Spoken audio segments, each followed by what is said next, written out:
that's kind of amazing. Why would you do that? Okay, come again with that. Help me understand this, right? Because getting your message right is very, very important. Okay? And we'll give some examples as we go through it. But we're going to start off with a little humor in there type of line, right? Because if you think about it, crafting the right message is your number one thing to do. If you give the wrong message, okay, people are going to act on that. As an example, when I decided Casual Friday, I didn't mean it that literally. Okay?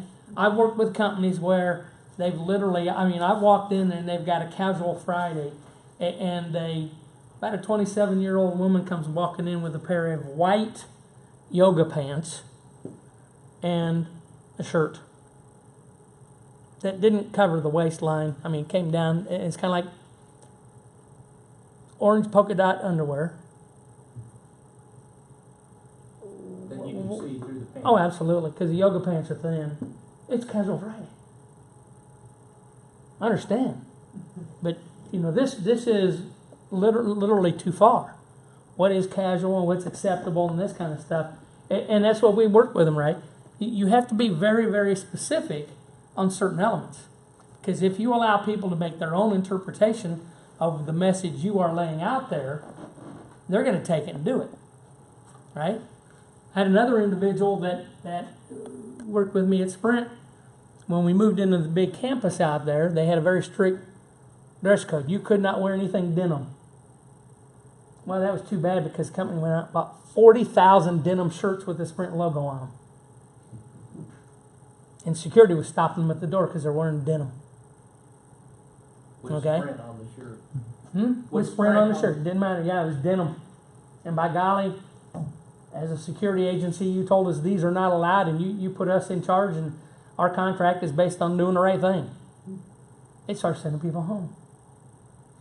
Right? So I had one guy, really smart. He came in on a Monday, and he a beautiful suit. Second day he wore the same suit. Third day he wore the same suit. Fourth day I called him in my office. I said, I really like this, James, but I like how you're making a point, but the same suit every day. Next day came in a dress. He met the code because he came down to his knees and he wore closed-toed shoes. Right? So somebody's going to be interpreting your message. Be careful about your message. Right? Because it is really important. The second thing is this, right? You can do some things that make your message irrelevant and worthless. Okay? I hear people all the time talk to me about, gee, I'm going to offer a free week if they join the club. Well, okay. In many cases, what you're doing is you're giving them a free week of the service and then they never come back. Right? In Vegas, we were working with a school district out there and found a problem. And that was apartment complexes were giving you the first 90 days free. So what were these migrant workers doing? They'd come and stay at your apartment complex for 88 days and move to yours. And live at your place for 88 days and move to yours. Because Vegas was so large and they hit different school, not districts, but zones and those types of things, they could live for a year for free. Because the message was, do it. You spend 2 hours negotiating a lower price and decide anything that cheap must be junk. Right? So when you look at messaging, you can get the wrong results, or worse, you can lose a customer. Right? And these are real. Septic tanks, pumps, swimming pools filled, not the same truck. Okay? Kind of entertaining, but you see these all over the place. Okay? The middle one is a true sign. I had to take that picture because I sat there and asked my grandson, I said, which way do we go? You tell me, we can't go forward, we can't go backward, we can't go left, and we can't go right, but we got to stop. You can go up. Well, he's a 9-year-old. That's what he said. Right? Well, can the car fly? No, the car can't fly. Well, that's the only way you're going to get out of here. He might have sat there for a day trying to figure out how to get away. And then this is another one that's real, and it's like, what is your message? Where do I go? Right? How do I look at this, and how do I make a decision? What's entertaining about all this is a little bit of humor in here, but this happens. This goes on every day. Right? I see customers all the time. I'm working with a lot of sales associates at organizations, and those sales associates, I look at them and say what? What are you talking to the customer about? How are you going to help that customer? What is your bottom line? So if you hear anything today, every time you have a discussion with a customer or a prospect, know the message and know the outcome that you want to have. Right? You're in the wholesale coffee business, right? When you go talk to an individual, what is your number one goal? Try to get them to try my coffee. To try it, right? To listen to me and to try the coffee.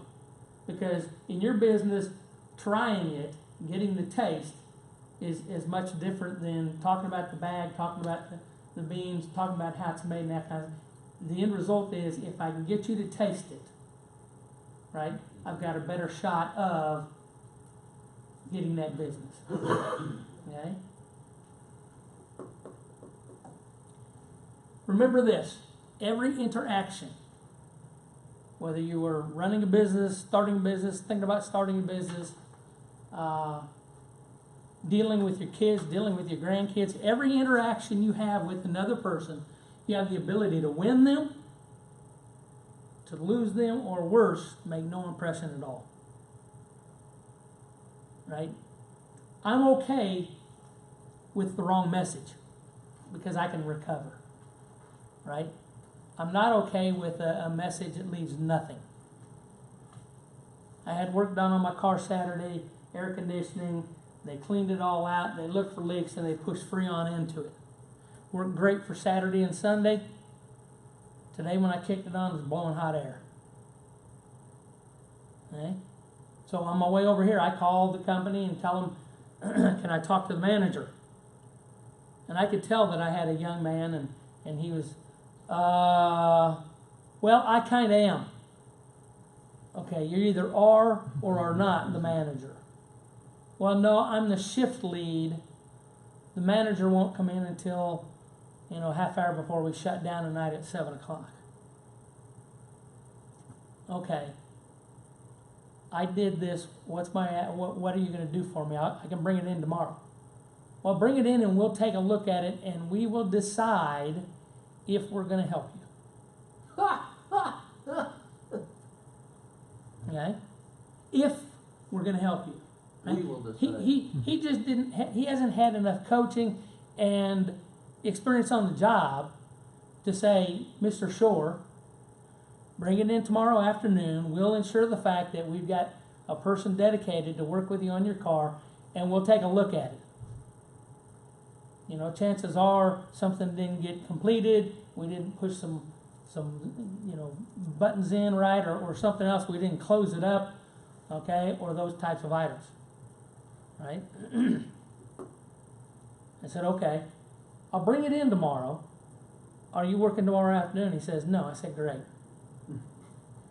Right? Because I knew if he's there tomorrow, I'm going to be talking to a wall. Right? So I did say, well, when does the manager come in? Well, he opens and he goes, well, I can't be there first thing in the morning.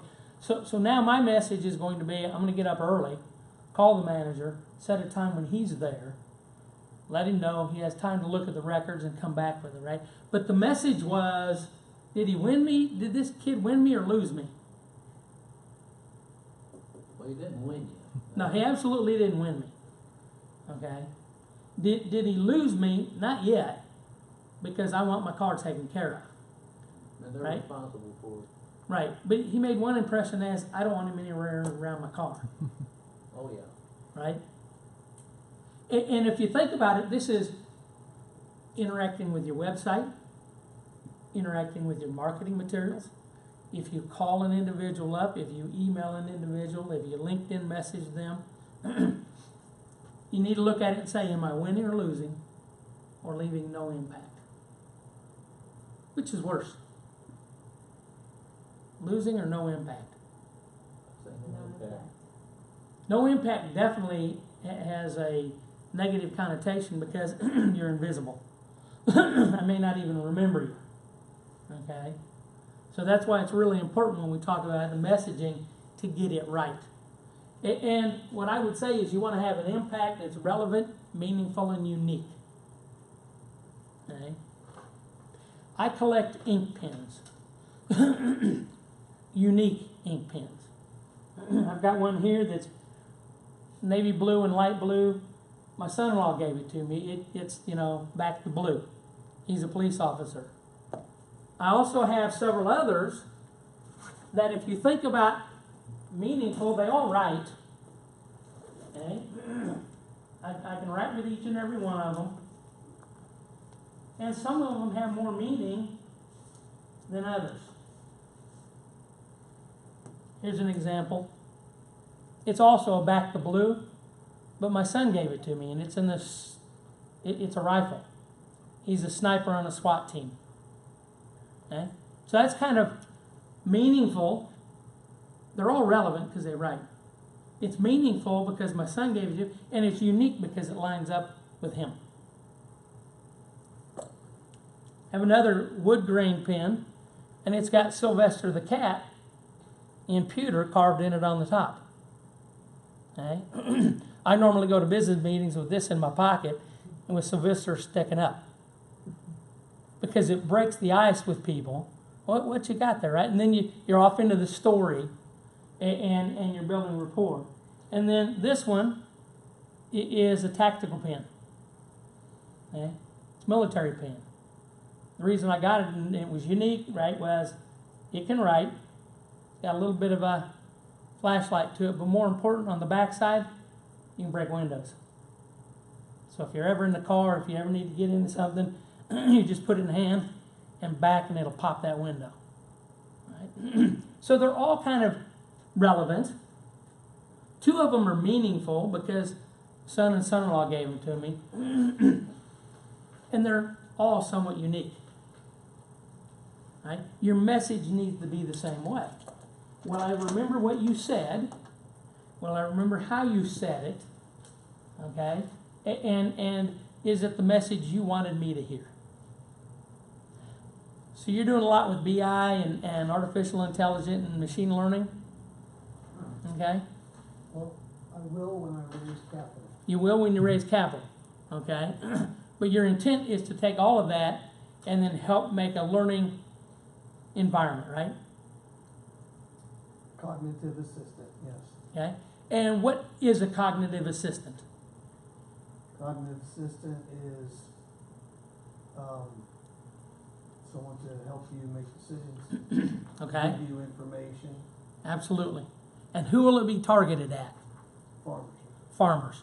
So it's helping farmers make decisions about crops, equipment, buy versus lease, every kind of question that they could be thinking of dealing with running a farm or an ag business. Right. Is what you want to be able to not outthink them, but enable them to have parameters and information that drive them to either options or the best option and decision. Yes. Right? Yes. Absolutely. Absolutely. Okay? You've got a technology to put in a football, Yep. right, for a learning device and those types of items. You're looking to create the capability of buying and selling cars, flipping cars, and those types of things. Okay? And you're still figuring it out, right? So when you do, you want to begin thinking about that message. Is this going to win a person, lose a person, leave no impact? Right? I help sales agents many times as they're talking to a customer. Don't worry about messing up. Right? What's your first name? Jeff. Jeff. So I may be calling you and talking to you about, I want to come help you with your business and do this, that, and the other, and talk myself into a corner. Am I winning him, losing him, no impression? At any point in time, I can stop that conversation and say, Jeff, I'm new at this. The bottom line is, how can I help you? right? So I may tell him about all the great things I can do, and I'm watching his face, and then it's not registering, right? Our message doesn't have to be final. Our message can evolve as you are talking with an individual during that point in time, right? But you need to go in thinking about the message and the outcome that you want to have. And I love this one because normally you get 20 seconds to get 2 minutes to get 20 minutes with an individual. Okay? You're going to be ready and looking at some capital raising in the future. Okay? And you want to begin thinking about, okay, if I'm going to be asking for financing, how do I fascinate you? How do I get you intrigued? How do I get you engaged? How do I get you involved in what I'm talking about and getting my end result? Second is, everybody would tell you, create your elevator speech. Well, here's what I say to that. The cartoon on the top right is exactly how I feel about an elevator speech.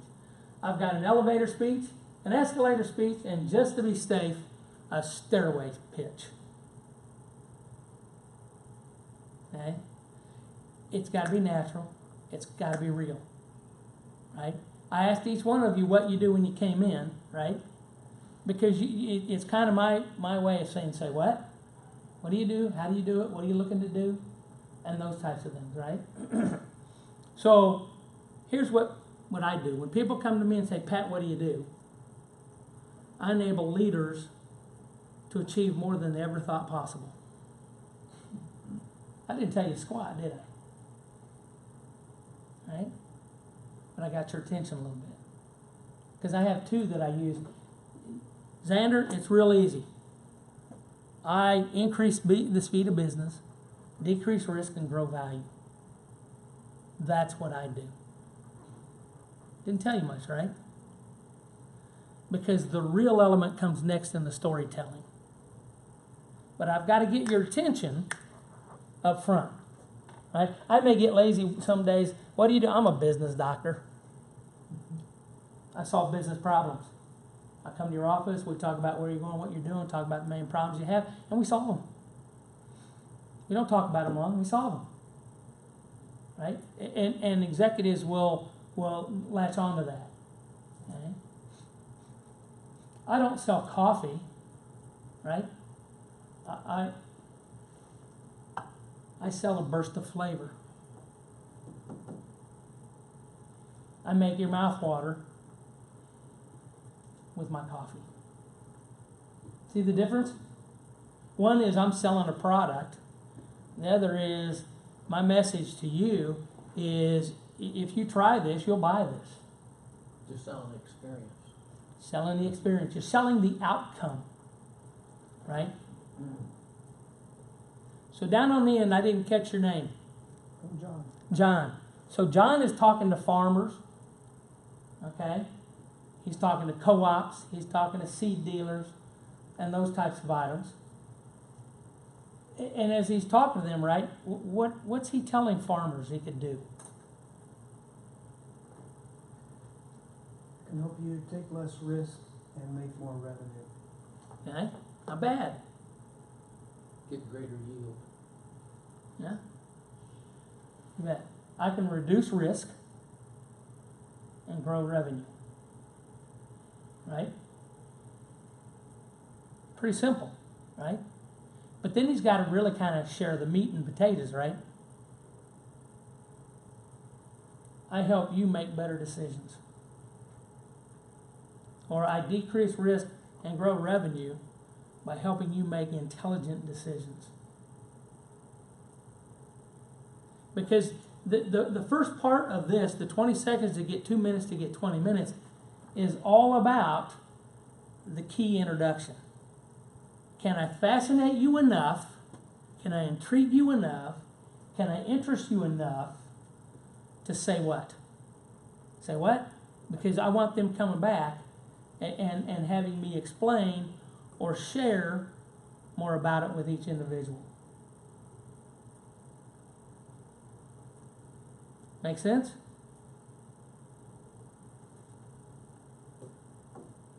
Because then you get into the fun. It's storytelling. 10 to 15 second snippets, right? Your buyer, the people you're talking with, don't have all day, right? They're not a cornered audience for a long period of time, especially if you are talking to them on the run, right? So you want to begin thinking about your storytelling and what you deliver. So if I'm wanting to make a coffee sale to a church that I know they've got a cafe, okay, and they've got a coffee shop in that church and those types of items, how are we going to help him out?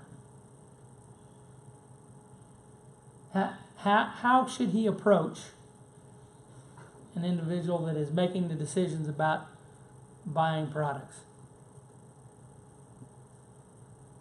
What would you do? Usually, the first thing, well, I haven't marketed to churches yet much. Okay. But usually I try to find out who's responsible for buying coffee. So Xander's responsible. How do you approach him? Told you this can be interactive. Put me on the spot. Absolutely. Now you got me all flustered. No, I usually just introduce myself. I say I'm from Encore Coffee. I'm a local craft roaster and wanting to know what you're doing right now with your coffee program and see if there's an opportunity for partnership. Okay. If you think about win, lose, and fascinate me in a storytelling, what might we suggest he change and do to be more powerful? Ask him where he's getting the coffee and how is he happy, satisfied? Is it meeting their expectations or exceeding their expectations? Okay. What's his experience with that coffee? Okay. What happens if it's good? I can make it better. Okay. Okay. So once again, when you think about your message, you want to think about that outcome you want. He wants Xander to try his coffee.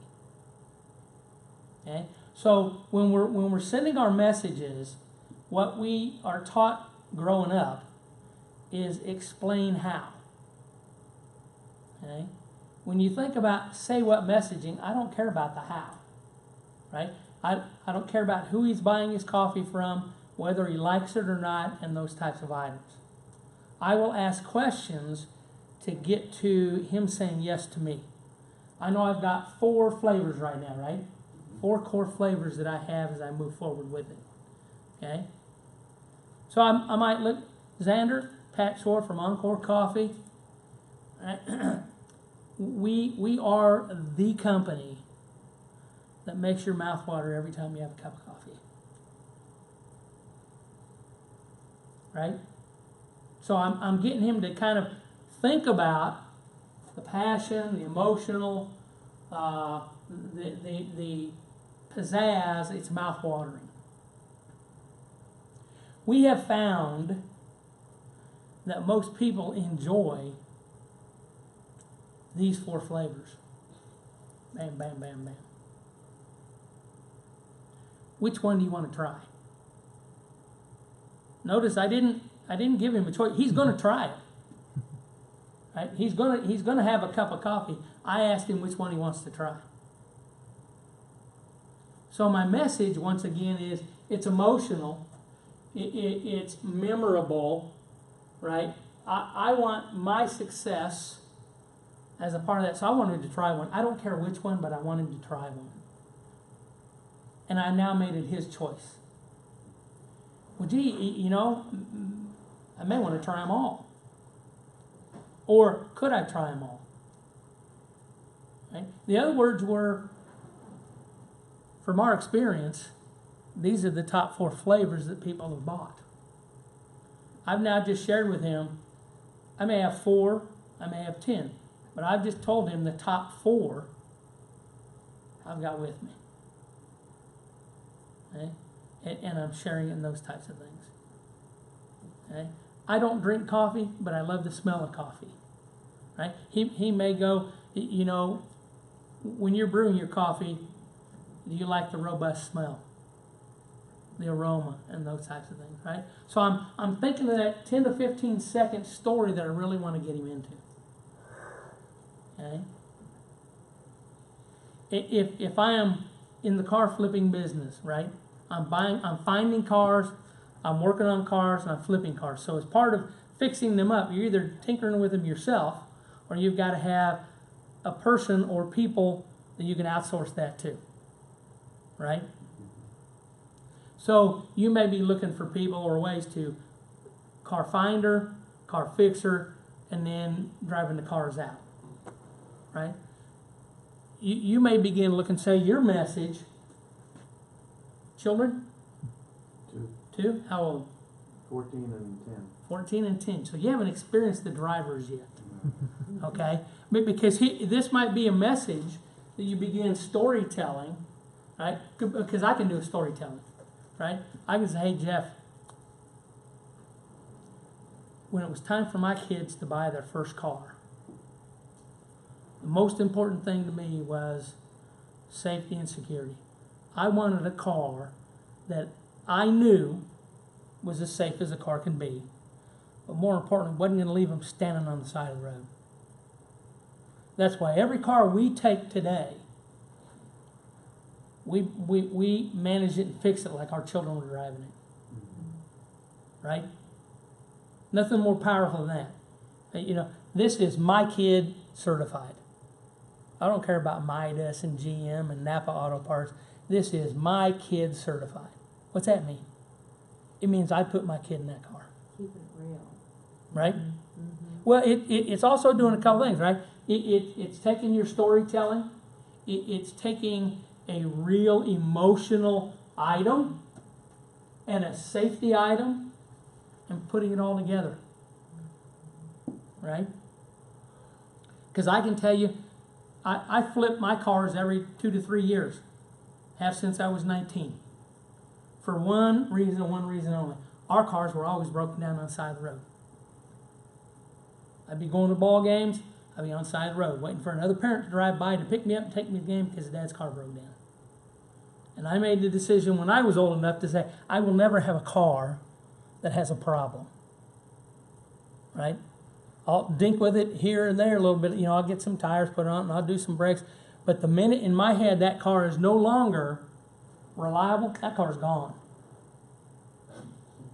Right? So you begin to look and say, how do you take your story and your message? Because you want to sell cars. Right?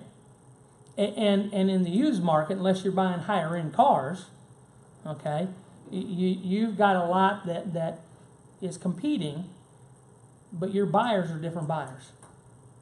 They may be first-time buyers, young couples, college students, high school students, other types of things along those lines. Parents wanting to have solid transportation for their kids and having options. So if it's my kid certified, it tells a distinct message. Okay? So does that air conditioner on that car you got right now got one more hiccup or not? Well, it's interesting. Julie and I talked about that this weekend, right? It's my business car, which is also my car, right? It's 5 years old. It's got 105,000 miles now. Okay. All I've had to do to it, believe it or not, 2 tires. The 2 on the back are still really good. And I had the windshield washer, something happened to it and it broke in 5 years. Okay? But I guarantee you, I'm not going to put $900 worth of work into fixing that car. Okay? I'll punt that car in a heartbeat before I'm going to drive around in suits and everything else and hit 3 stops during the day when it's 90 degrees outside. Yeah, so, yeah, that car is pretty much at its tipping point, and it'll be what's next. Okay? What's next and when, and that type of thing. They fix it, I'll drive it for the summer. Right? And then the decision will be, when I need to buy 4 tires, will I buy 4 tires and put it on it or not? Right? Because I got to go Jeff City to Manhattan, Pittsburgh. So I got to be moving, and it's got to be there for me. Right? You got to touch the heart and the head. Right? It may be harder for John over there with the older farmers to convince them to buy this, right? Because your older farmers that are 55 to 70, their houses aren't the greatest, right? Because they paid cash for as much as they could. They'll fix everything themselves, baling wire, bubble gum, tape. But your new farmers that are in the 25 to 35, they're leveraged. They're high tech. They got a nice house. They got great equipment, okay? And they are into everything business intelligence, decision making, and save me money and grow my yield. Okay? They make decisions quick, right or wrong. But the older farmers kind of, gee, I don't know. Let me think about it a little bit, right? So, because I had a customer in that area, and it's, what is the message? How do I drive it out? Making a better, faster decision for a 65-year-old farmer, he didn't care. He wants better yield and everything else, but I don't like that. Okay? Although we did teach 70-year-old farm implement salespeople to use the iPad, do design of bin sites and that kind of stuff, and work on. One guy made the President's Club his first year, 71 years old. So some will, but it's really up to the individual as you're doing it. Right? We all grew up telling stories about how we grew up to people, right? Well, when I was a kid, we did this. Right? I need to take that storytelling and really start whittling that down. 10 to 15 second snippets. Right? What can a decision-making tool do for a farmer?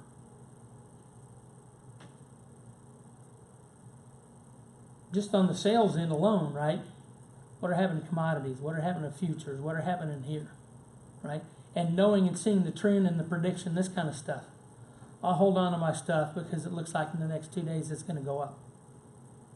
Or I'm going to sell today because the trend is looking bad. Or weather's coming into play and it's going to impact my yield this way. How should I do it? What should I do? And those types of items. Okay?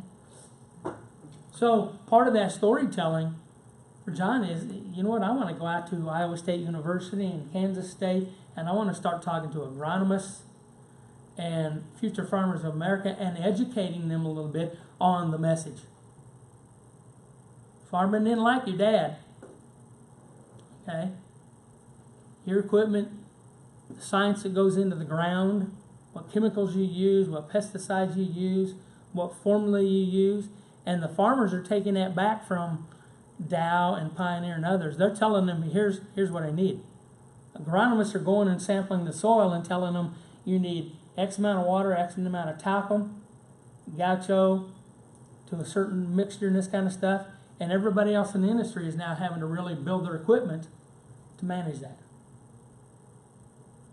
So your message is really, really important.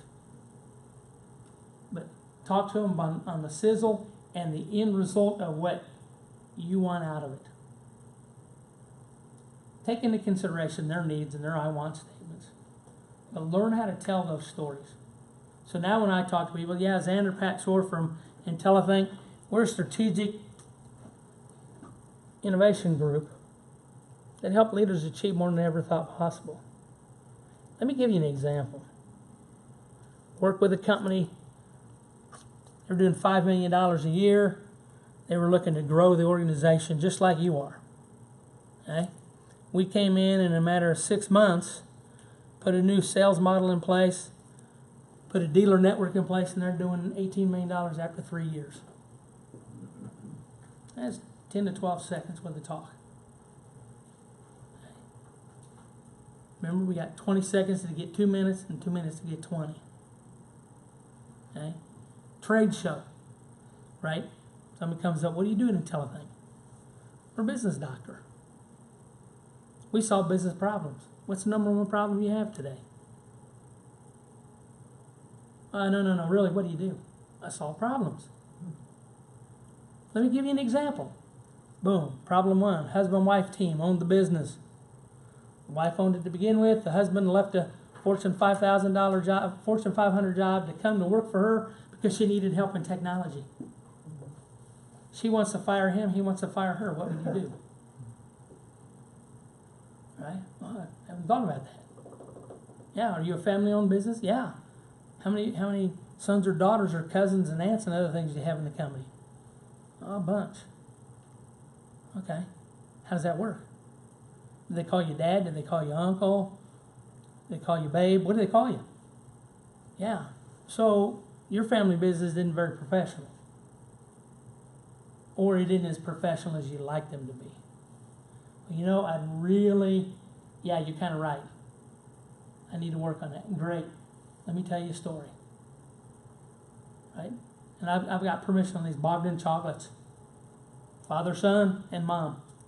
Dad owned 80%, son owed 15%, mom owed 5%. Dad wanted to retire. He sunk all his money into the business every year. Didn't want to sell it to his son. Son couldn't qualify for a loan enough to buy the business. That was the baseline problem. If dad didn't sell to the son, mom's going to divorce him. They're 70 years old. Mom's dead serious. What would you do? Well, gee, I don't know. Right? So you get into that storytelling to hook them, to make them look at the emotional side of it, to look at the wow, the unexpected side of it. But the key is, it's the storytelling. Because the elevator speech is worthless. Right? I want 20 seconds to get 2 minutes, and 2 minutes to get 20 minutes. My examples and my experience are the key. Have you ever worked on cars and flipped them before? Yeah, a little bit. Not much. Okay. What's the best one you ever ran into? What's the best story you could tell on you got one and you flipped it and you made money? It was just, it was my wife. She set the price. Okay. She said, don't go below that, stick to it. And our first customer, lowballed. She said, tell him, you're the first one to look at it. We're not dropping the price. Yeah. And he said, well, I want it, I'm buying it for that price, and he got it. You bet. Okay. And she can sell better than I can. Okay. So selling is telling a story. Xander, it's a great car. Okay. Here's what I know. That price is going to sell the car. Okay. I may not say another word. Right? Because it's kind of like poker face. Whoever blinks first loses, and you move it forward, right? Yeah. I know because my daughter was 14 and she came to me. And it's kind of funny because my daughter's a lot like me. And she started picking up a lot of these things that we were drawing on the board at home. And she came to me at 14 and she said, Dad, I want to buy a car. When I'm 15, I want to buy a car. Okay. How are you going to help me? I said, I'll tell you what, I'll match you dollar for dollar up to $2,000 for your first car. You're going to do all the homework, and you're going to find the cars, and you're going to come bring them to me. Okay? She was doing a lot of babysitting, and she was picking up work in some other areas and that kind of stuff. And when she turned 15, she came to me and said, we're going car shopping. How much you got? $2,000. Okay. She found a car, 1992 Chevy Beretta. I think it was right. White car, red interior, nice looking. Younger couple. They'd had a baby and they wanted to get a bigger, safer car. Okay. Had it for sale for $4,400. We drove there, we looked at it, we're talking to him, and husband's going, not 44 for him. He says, and if you go look, he says, that's a durable car, it's sturdy, it's built well. I'm not coming down a bit. Don't tell me I'm not buying it. He goes, well, who is? I said, she is. You got to convince her it's worth $4,400, not me. Well, the little baby was crying, so since Jody babysits, she walked into the house with the mom. About 2 minutes later, they came out, and Jody goes, "We bought the car." I go, "You bought the car?" "Yep, $3,700, firm." The husband's looking at the wife, and the wife's looking back at him, and he goes, "What? We agreed 4,400. No, it's 3,700. It was my car. I'm selling her my car for $3,700. Right? Jody goes, "That way I can pay for tags and licensing and that kind of stuff too." Okay, great. So we're in the car, all right, because they're going to clean it up. We're going to come back in a day or two. I said, "So what'd you do?" She goes, "I did exactly what you told us to do." I go, "Really?" She says, "Yeah." She goes, "I walked in with my story." I go, "What's your story?" "Here's the deal. I got $2,000. My dad's going to match it. So the most I can pay for the car is $4,000. But I also got to pay for tags and insurance the first round. Dad'll pick it up after that." And then she looked at her and said, did anyone ever help you out when you were young and didn't have the money to do what you needed to do?" Emotional, heart tug, done deal, bought the car. Okay? She had it for 3 years during high school and that kind of stuff. Great car. Okay? The message, the story, what you can do with it. Okay? We're working on a football, right? With the video capability and camera in front of it and stats, so you can get volume, speed, height, and other types of things, right? So when he gets ready to market that, who's he going to market it to? And what might be his message? It's an instructional ball for quarterbacks. Quarterback's a highly competitive position. Parents spend thousands of dollars to send people to Peyton Manning's football camp, Alabama's quarterback camp, and all these types of things, right? So you begin to look and say, right, if you're a quarterback, so I'm selling to a teenager now, right, be like Peyton. You want to be like Peyton? Here's a ball. It'll show you how fast, how high, how solid, the spiral, the speed, and those types of things, right? And then you can work on arm strength, shoulder strength, and those type of things based upon what the ball is, right? Overzealous parents, my kid's going to get a scholarship. I got a deal for you. You want Garrett to go play football? You want college paid for? You want help with college? Here's a football, right? Sell it to all the college coaches, all the high school coaches, and all the parents who want to have their kid be better, right? It's the message. What is the message? I don't care about how the ball works. I don't care what's inside the ball. What I want to see is the video of it and all the stats, the business intelligence that goes with that ball. Because now I can help my kid do this stuff, and I can be a parent that sits up in the stands. Yep, that's my kid, right? We had a neighbor up the street, and his name is Gary, and he was quarterback. My son was a receiver. Okay? Fact is, he didn't like throwing it to Chad because they competed in every other sport, right, against each other for positions. I kept telling Garrett, Garrett, you need to find and hit the open man. That's what coaches look for.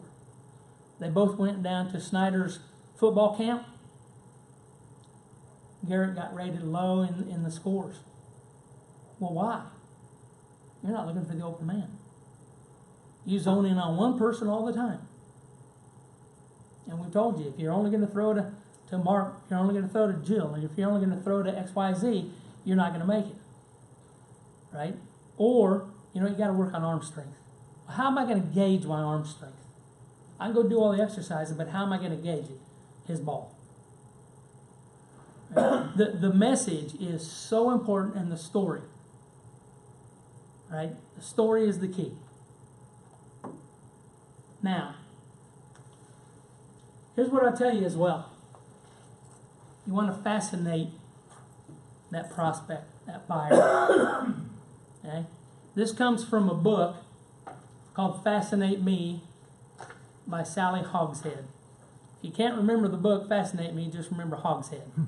Okay? And what she has done is she has developed a process, if you will, as you are thinking about your messages and those types of things, right? Fascination and infatuation are two of the most engaging energies generated when two people are dating. In business, our competitive environment demands a more captivating message. Dates are a dime a dozen. However, when a person gets swept off their feet, it goes to another level. If I can show or demonstrate to that farmer how to grow their yield and translate that into revenue, okay? If I can show them how that GPS-enabled device can take that combine or that planter and plant that field while you're off doing something else, right? I can duplicate your time. I can enable you to be in two places at one time. Get twice as much done with the same time available, right? I'm beginning to take them from avoidance, disinterest, neutrality, to a mild affinity, to some level of engagement activity, right? Get that coffee in his hands, you have reached engagement and interest. Now, how do I take it to immersion, preoccupation, obsession, compulsion? Right? It's how you say it, it's what you say, and your intent behind it.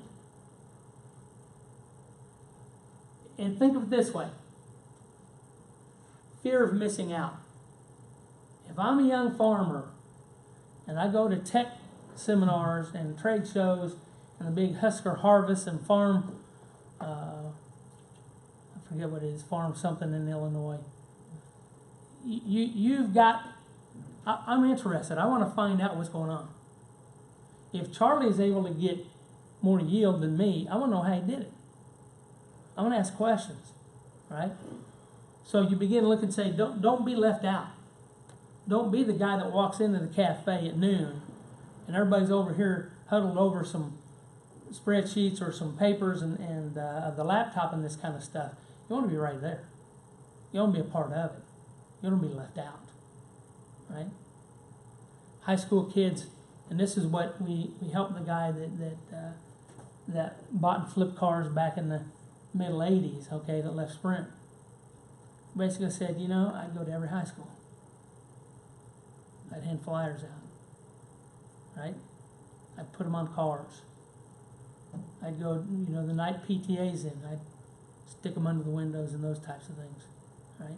Because he only, like I said, he did 40 to 45 cars a year. But if he turned $2,000 to $3,000 a car, that's $90,000 to $140,000 a year doing something he absolutely loved to do, right? So you begin to look and say, how do I go from them knowing nothing about me to once they know something about me, how do I hook them? How do I catch them? Right? How do I get them there? You may even do for high school kids and college kids and guys like me and my wife, how to take care of your car seminars. Right? Now, okay, high schoolers, you just got a car. How do you take care of it? What do you do with it? Right? What's the message? Take care of your car take care of you. Okay? My son was a blast because he bought a truck. And like Jody, he bought it and I matched a little bit. Okay? Wasn't a great truck, but it was clean, nice, that type of thing. I discovered when they went to T-Bone's games, she wasn't allowed to wear her shoes in the truck. She'd get it dirty. He could, okay, but he would wipe them off with a towel before he got into his truck. And that truck was spotless and immaculate.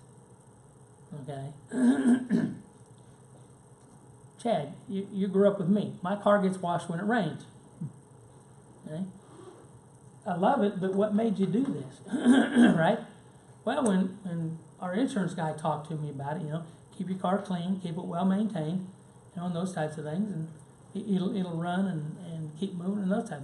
And he listened, and he did it. Okay? And now, I tell you what, he's a sniper on a SWAT team, and his police vehicle is spotless. His uniform, his equipment are spotless.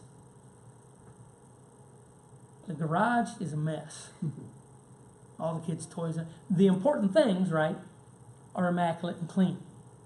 So it's where does he fit on the compulsion, obsession, preoccupation, and those types of items as you are working with your buyers, right? You want insurance agents to love you. Because where do moms and dads go to find cars? They can hit the internet now, it's pretty easy, and go out and look at it, but they'd really rather buy it from somebody that's kind of referred them and that type of thing. So, message is, I need to find some referral partners and show them the work I do on the cars I clean up and sell and that type of thing. We're not going to go through this a lot, but this is part of Sally's process, and it helps you just kind of think through your message, right? Is Xander innovative? If he is, here's how I might approach him, right? Or I can begin using these examples when I create my messages and my examples and my stories. But what you are doing is you're enrolling people. Too many people say we sell, right? We enroll, right? And enrolling is knowing, right? Everyone needs clarity, right? It's feeling. Nobody makes a decision without feeling. It's use. It's how things get done. It's do. It's essential to be clear about the process, the next steps, and more importantly, people define success differently than businesses do. That's why you want to kind of cover that gamut. Clarity. I create mouth-watering, sensational coffees. A burst of flavor in every drink. Right? I've concentrated on 4 flavors because that's what my customers have said they want.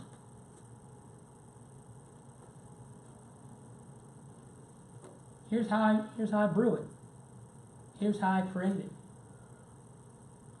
Right? And then when you think about to succeed, I'd love to brag about your cafe being one of our customers. Right? So you kind of step through and create your message. And as you think about it, it's know your audience, know what your message is, the needs or wants, the attitudes. Farmers, right? I want statements as a farmer. I want better yield.